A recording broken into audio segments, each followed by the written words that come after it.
Dabhoi વેગાથી Motipura street highway પર અંધારપટ છવાયેલો છે, જેને લઈને ભયજનક સ્થિતિ સર્જાઈ છે અને જેને પરિણામે નિર્દોષ નાગરિકોને પોતાનો જીવ ગુમાવવાનો વારો આવતો હોય છે. ડભોઈ સ્ટ્રીટ હાઈવે પરના દરેક મુખ્ય ગામો પાસેથી પસાર થતા માર્ગ પર મુસાફરોની સુરક્ષા માટે સોલાર લાઇટ્સ લગાવવામાં આવી હતી.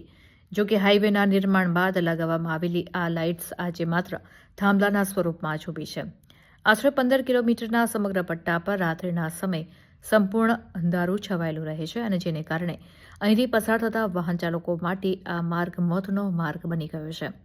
સ્થાનિકોના મતે લાઇટો બંધ હોવાનું મુખ્ય કારણ સોલાર પેનલો અને બેટરીની ચોરી છે. તંત્રની બેદરકારીને કારણે ચોરોએ કિંમતી સાધનો ચોરી લીધા છે અને હવે આખો પટ્ટો અસુરક્ષિત બની ગયો છે.